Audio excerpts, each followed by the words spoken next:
What is going on? LegoMan123 are back with another video, and welcome back to another tier listing making video, where today in this episode, I'll be ranking my favorite The Legend of Korra Season 3 Book 3 Change episodes. So without further ado, let's get into it. So starting off with episode 1, we have a breath of fresh air, and this is when Korra discovers that harmonic conversions had created a major shift in the bending world, but I believe Marco was actually the first one to discover that because he got a report from, I believe, Lin Beifong, because a person in Republic City just all of a sudden did airbending, which I thought was really shocking to actually see that harmonic conversions cause such a sort of catastrophe in the world of The Legend of Korra. And it wasn't just in Republic City, it happened everywhere, but I really wish it only happened to people in the world of The Legend of Korra who had descendants of airbenders. I think that would have worked a little more better because the sort of power of harmonic conversions sort of unlocked the chakras inside of a person in Republic City or around the world of The Legend of Korra to actually give them airbending instead of just giving random people airbending. It was a cool idea to sort of repopulate the air nomads, but I really wish it was people who had descendants of airbenders.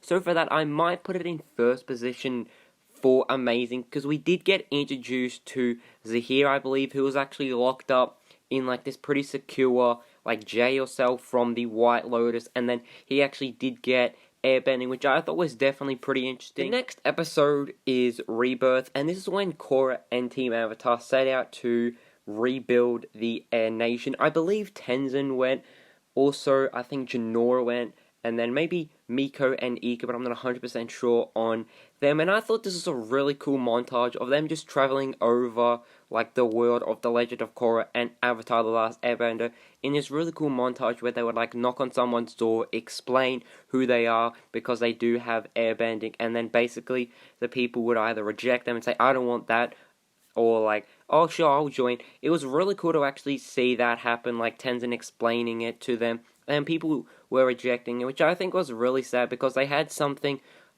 not many people or not many airbenders had left. Only Tenzin's children, himself, and then Korra were the only ones with airbending, and to actually see that sort of rejection must have been pretty upsetting to Tenzin. But I thought it was really cool how we got to have this really sort of cartoonish feel of them traveling over the world of The Legend of Korra and Avatar. And then we did meet one person who was Kai. At first he seemed like a sort of a tricky person, also suspicious person, because he would make up lies to actually get out of sticky situations.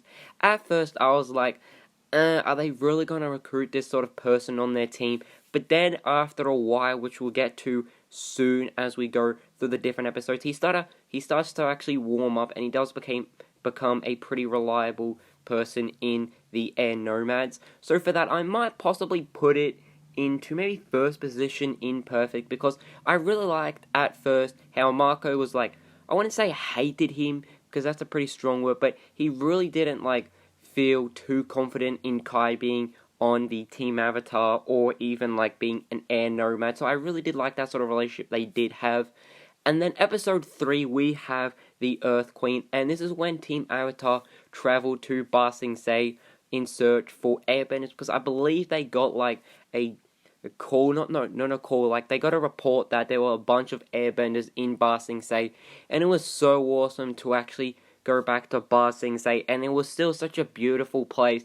But then we got introduced to the Earth Queen, and wow, I really hated this character. She seemed so, I wouldn't say nice, but she just used her power for evil and bad, and she did use her power so then people would not sort of confront her and all that. So she really wanted to have power over others, because in Avatar The Last Airbender, the Earth King, I wouldn't say he's a nice guy, because he sort of is one-sided at one point, but then after proof from Team Avatar in Avatar The Last Airbender, he's sort of on Team Avatar's side. And then I believe the Earth Queen in The Legend of Korra is actually the Earth King from Avatar The Last Airbender's granddaughter or great-granddaughter. So I'm really confused with that part, because in Avatar The Last Airbender, the Earth King seemed really nice, but then the Earth Queen in this just seems like a really annoying person, and she really uses her power to just like sort of make people fear her and all that, and that was definitely what she was doing. So for that, I might put it in great. Then we have In Harm's Way, and this is when Korra discovers that the Earth Queen is forcing all the airbenders in Ba Sing Se to join her army, which I think is a pretty interesting idea, like sort of having the Earthbenders join her army. I thought it was a cool idea, and then Korra makes the plan to actually break them out, which I thought was definitely really enjoyable, and I believe this was the first time we actually got to see Korra use her, no, not Korra, what? Jinora use her really cool sort of spiritual, sort of holographic thing where she combined airbending, I think it was airbending, and then also a pretty sort of big version, or like a very high ranked version of sort of using her spirit in a way. So I thought that was definitely really cool and also pretty awesome. And I believe in this episode we have Marco and Bolin actually chased after Kai, and I really did sort of like that connection they did have, because Bolin wanted like a younger brother because he is the younger brother of Marco. So he wanted to have that sort of connection with a younger brother, and I thought it was an okay idea. It was just basically them chasing Kai all over Ba Sing Se, and I really did enjoy just re-looking at Ba Sing Se in a sort of different perspective, and then he does get captured, so I thought that was pretty sad to actually see that happen. So for that, I might possibly put it maybe in first position in amazing. Next we have the Metal Clan, and this is when Korra's quest leads her and her friends to the Metal City of Zaofu, and this is when we actually got to see Lin Beifong's sister. I think it was her younger sister, who was Su Yin Beifong, and I really liked how we got to see like a whole city called Zaofu just made out of metal, and they did actually have a sort of statue, I think it was a police station, but I don't think it was, of Tough Beifong, who was the inventor of metal bending. So I really liked how they did have that, and to just see a whole city made out of metal was definitely really cool. And the reason Korra and her friends actually traveled there was because that Su Yin Beifong's daughter, who was Opal Beifong, she could actually do airbending. So I really thought that was quite interesting, and I really liked how we got to see like a whole city, and it was definitely interesting to actually see Su Yin and Lin actually re-interact with one another, because it's been quite a while since they've actually talked to one another, and to see how frustrated they were at first was definitely pretty interesting, because Su Yin, I wouldn't say she forgave her, Lin, but she sort of had this grudge on her, but Lin definitely did have a pretty big grudge on Su Yin, so I thought that was a really nice sort of sibling connection there. So for that, I might possibly put it maybe in second position in amazing. Next we have Old Wounds, and I thought this is definitely a really cool sort of flashback episode, because Lin Beifong is actually forced to face her past, because she has this sort of really bad relationship with her younger sister in the past. So I really liked how we got to have like a whole episode dedicated to that, instead of just like 5 minutes of that sort of flashback scene in like one episode. I feel like it'd be a little rushed, and I really like seeing her sort of past and how her sister, I wouldn't say betrayed her, but how the sisters actually became like split in a way. So I thought it was definitely interesting, because she had to get like a bunch of the needles for like sort of to trigger pain and all that, so she could actually go into the past and sort of re-see it. So I thought it was definitely interesting, but she walks out like during it, so like say 5 minutes in, and the doctor says you can't walk out now or else you'll feel like heaps of pain and all that. So then she goes back after a while and she watches like I wouldn't say watches, but we get to see the whole flashback again, and I thought it was such an enjoyable flashback, and to actually see the sisters clash in this were definitely interesting, because Lin Beifong did take after her mother, who was a police officer in Republic City, but then Su Yin, she was a sort of troublemaker in a way, and then she actually got in trouble, Su Yin, when she was like with these two guys, and they were sort of, I think they were robbing a bank, but then like Tough, I think she had to quit, I think, or like leave her job, because she didn't want to have a daughter like in jail, because that'd be a pretty bad reputation for tough. So I thought it was definitely a pretty brave choice. And then to actually see the sisters clash during this was definitely interesting because I think it was like 2 scars on Lin's face were actually from Suyin. So definitely a lot of clash there between the sisters. So for that, I might possibly put it maybe in second position in perfect. Next up, at episode 7, we have Original Airbenders, and this was a really enjoyable episode because Tenzin tries to train the new members of the Air Nation, and to actually see him teach all the traditions and all sort of like skills to the new airbenders was definitely enjoyable because Tenzin is the oldest airbender still in existence, and to actually see him pass on his knowledge and sort of wisdom to others was definitely really enjoyable. And then Kaya, Boomy, and then I think Pema were also at the Southern Air Temple because that's where they were training all the new airbenders, because that was sort of the sanctuary in a way, and also like the most spiritual place because Aang was actually taught there. So I thought it's definitely enjoyable how we got to re-see that place. So for that, I might possibly put it maybe in third position in perfect. Next up, we have the Terror Within, and this is when Zahir and his group, or the Red Lotus, tried to abduct Korra at Zaofu, which I think Suyin said it was the most secure city in the world of The Legend of Korra, or Avatar: The Last Airbender. So to actually see that happen was definitely pretty suspenseful because, like, we were wondering as the audience, like, how'd they get in and all that, and to actually see Pabu, who is Bolin's sort of pet. I was about to say ferret, but I'm pretty sure it's a ferret. It was really cool to actually see Pabu actually sort of spot that and then wake up Marco. And then I think, no, not Marco, Bolin. And then I think Bolin woke up Marco. And then this really cool battle happened out in the sort of courtyard of like the main kingdom in Zaofu. So I thought it was really enjoyable just to see how powerful Zahir and the Red Lotus members are when actually battling someone, because that was the first battle we actually got to see Zahir and the Red Lotus members do against others. So I thought it was really enjoyable. And then Zahir and the Red Lotus members actually failed to abduct Korra.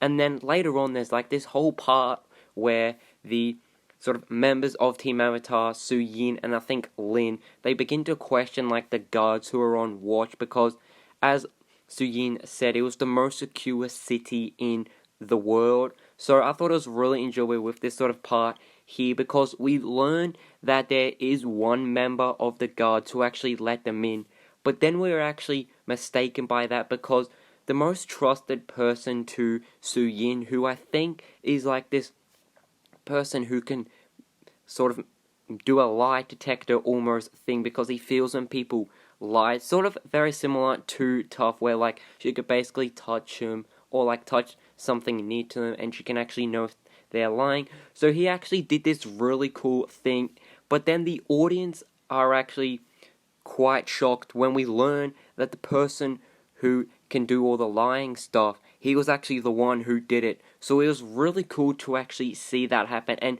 we didn't actually expect, because like he has probably lied a lot in his life, but he can actually detect if someone lies except for himself, so he can keep secrets and all that. So I thought that was definitely really enjoyable. So for that, I might possibly put it maybe in third position in perfect.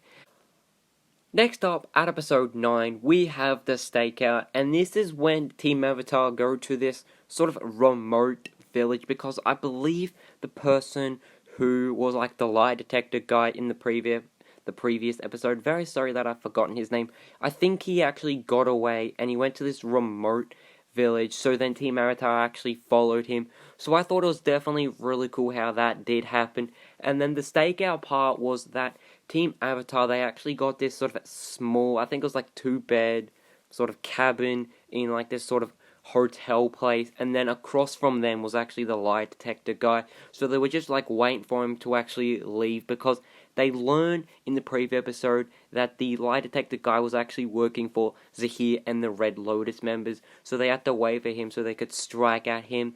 But then we learned that the whole time he was actually in the spirit world, which I thought was definitely pretty cool to actually see that happen. So then Korra does enter it, and then while in the spirit world, we actually see Zahir throw the lie detector person into like this sort of void place where Tenzin, Bumi, and Kai were in the Season 2 The Legend of Korra. So it's definitely cool to actually see that happen, but also pretty serious because like he threw the guy in there after like he helped Zahir and the Red Lotus members get into Zaofu. But then Korra does confront Zahir, and I really thought it was pretty dark to actually learn the truth about the Red Lotus. Their main goal is to capture Avatar or just like Korra and then poison them and then kill Korra in the Avatar state, so then the cycle is no more. Which I thought was pretty dark to actually hear that, because in the Avatar state, it might be your most powerful moment and like your most powerful state, but then if you get killed in it, like almost Aang did in Season 2 where he got struck by lightning but then saved by, I was about to say Kaya, but Katara, basically, if you get killed in the Avatar state, then the Avatar cycle is broken. So it was pretty serious to actually learn the truth about the Red Lotus. So for that, I might possibly put it maybe second position in amazing, because while this, I think Asami was like watching over Korra while she's in the spirit world, because like if you get grabbed while you're in the spirit world, your body in the real world won't actually notice anything, so you're basically like in a really deep sleep, but like you're in the spirit world. But then I think it was the two of the Red Lotus members, they actually went to this village where Team Avatar were, and they were actually battling Marco and Bolin. And I think Marco and Bolin, they get captured by the two Red Lotus members, and then Korra and Asami, I think they get captured by the Earth Queen, sort of like henchmen in a way. So definitely a lot of stuff did happen in that episode.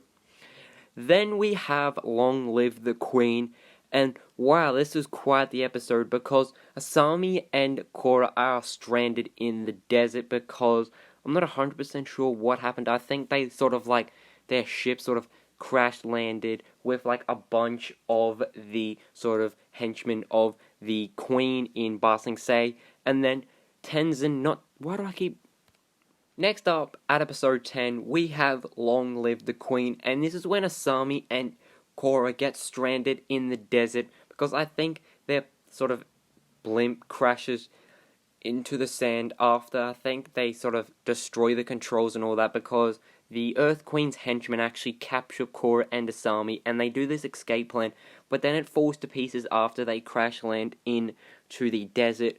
And then during this happened, we actually got to see Zahir and the Red Lotus members go to Ba Sing Se, and actually something pretty serious happened, but I think the Earth Queen did deserve it.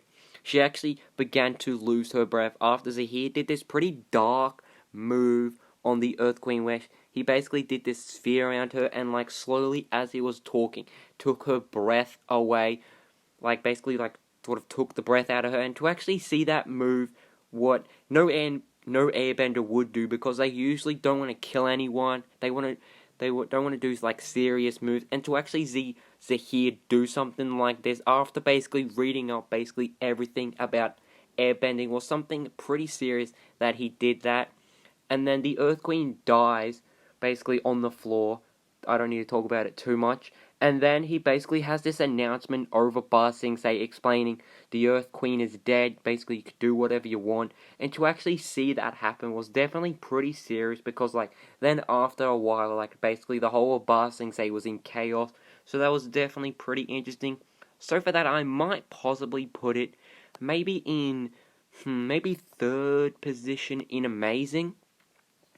Next we have the Ultimatum. Hope I'm saying that correctly. And this is when Marco and Bolin deliver a message from Zahir. I think it was that, Korra, if you don't like come, then I'll basically wipe out the whole sort of airbenders. I'm pretty sure it was something like that. So it was definitely pretty serious, because like if Korra didn't come, then all the hard work Tenzin's been doing with his children at the Southern Air Temple, and then like the whole event of harmonica versions, it'd basically be for nothing, because like Zahir would wipe out, with the Red Lotus members, would wipe out the Air Nomads. So it was definitely pretty serious, and I thought it was interesting how Korra actually did choose this. So for that, I might possibly put it maybe in second position maybe even in third, because I believe in this episode there was a battle at the Southern Air Temple where Kaya, Boomy, and then Tenzin are also with his children, and then the other air nomads. They were actually attacked by the Red Lotus members because Zahir actually did learn the location of them, and there was this really cool battle between Tenzin and Zahir. I wouldn't say Zahir is like an amazing airbender. He's pretty skilled, but I think Tenzin would definitely kick his butt if Zahir didn't get helped by the other Red Lotus members, because slowly, I think it's like the lava Red Lotus member, he actually begins to destroy the Southern Air Temple, which I thought was pretty sad to actually see that happen, but I don't think it was in this episode. I'm not 100% sure. I'm pretty sure he basically captures all the airbenders, Tenzin, his children, and all that, so definitely pretty serious, so I might still leave it in third position. Next we have Enter the Void, and this was pretty interesting to watch this episode because this is when Korra makes the ultimate sacrifice to bring herself into Zahir so then she can rescue like all the airbenders, Tenzin, his children, I think Pema was involved, Boomy, and then Kaya, so I might possibly put it maybe second position because I think this was the episode when the lava sort of Red Lotus member began to destroy the Southern Air Temple with his lava. It was something really sad to watch because Team Avatar make a really cool sort of escape plan to get Tenzin, his children, the other air nomads and all that, so it was really cool to actually see that. But then we learn Zahir actually double-crossed them because he had this plan that if Korra brings him in, then like he'll release the air nomads, Tenzin, his children, Pema. So it was really serious to actually see when he actually double-crossed her because like Korra was making the ultimate sacrifice, but then he actually double-crossed her because they had this whole plan that they had, like I think Suyin was involved, Lin, Korra's father, and then what's her name? Kavira was involved, which at the time we saw her, we didn't actually know that she was going to be the villain in season 4. This whole plan was definitely really enjoyable, and like basically the battle between, I think it was Korra's father and then the sort of water chick or like the water person on the Red Lotus was really enjoyable to watch. But then after seeing the death of Pili, who was like a combustion bender, basically she basically got a sort of metal thing thrown onto her head after Suyin did it, and like basically it explodes on her, pretty serious. And then Zahir does see that and he does enter the void because we learned that he basically learned a pretty serious sort of a thing from, I think it was Patik Guru, something along the Guru Patik, where you can fly, but it's something pretty like high rank in an airbender, and to actually see him do that was pretty awesome because like he's the second airbender to do it. But I feel like it shouldn't be like that easy to fly because he's only had it airbending for like say a couple of days, maybe like a week, and to actually just see him like do it straight up was something pretty sort of interesting. But I feel like he should have had a couple of more goes at doing it. Say like the first time he did it, he like stuffed it up, he like fell. So I really wish he tried to do it more instead of just like first time get it. So for that, I might possibly put it in maybe second position in perfect because like everything about this episode was definitely really enjoyable. Like the battles, the whole sort of double crossing part, the escape, and then finally we have entering the void venom of the Red Lotus.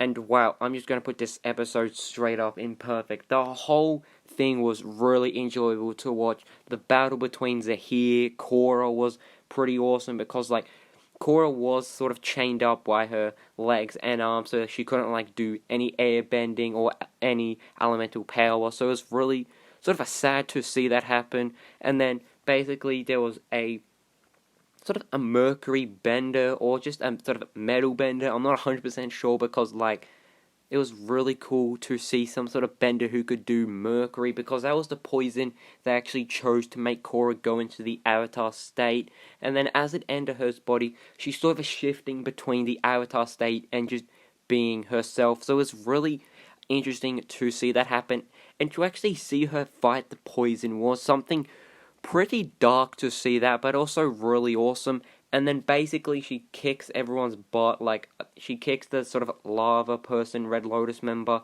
and then also the waterbending person on the Red Lotus team. And basically while she's in the avatar state, she struggles to cope with the poison, slowly poisoning her body, because mercury is something pretty serious.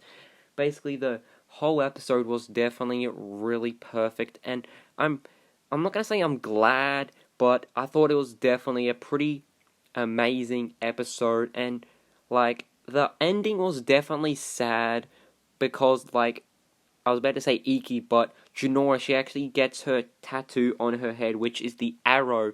I think that means she is a pretty high ranked like airbender, so like I wouldn't say she's like the boss, but she's sort of like the second in command in a way. I'm pretty sure that's how it goes. And to actually see her get her tattoos was something pretty exciting, but then also sad for Korra, because like I think it's been like 2 days after the events of Enter the Void and the Red Lotus sort of Venom. So that was pretty sad to see that, because like Korra struggled definitely a lot, because in the final moments of the poison basically poisoning her, she almost died, but then like the poison was sort of metal bended out of her, or like sort of mercury bended out of her from Suyin Beifong. So that was definitely pretty enjoyable. And then like at the end we got to see like the music happen from the airbenders. Really enjoy that music, what happened. And then as Tenzin takes off the hood of Jinora, it honestly looked like Aang. It was so beautiful to actually see that Jinora looks very similar to Aang, the music, as I did say. And then the ending was really sad, because like as Korra was sitting there in a wheelchair, basically I think her legs were paralyzed, I'm pretty sure, and like her whole body was like in shock after the poison. So then she begins to cry, which I thought was definitely really sad, but it was such a perfect ending, because like everything what had happened in this episode, I feel like Korra definitely did change a lot. So, hope you guys did enjoy this video as much as I did making it, because as always with these types of videos, I really did enjoy sharing my thoughts and opinions. So definitely stay tuned for next week's episode, where we rank the final season of the Legend of Korra episodes. So I would definitely love to hear your thoughts and opinions down in the comments below. And as always guys, hope you guys did enjoy this video, and I can actually say goodbye.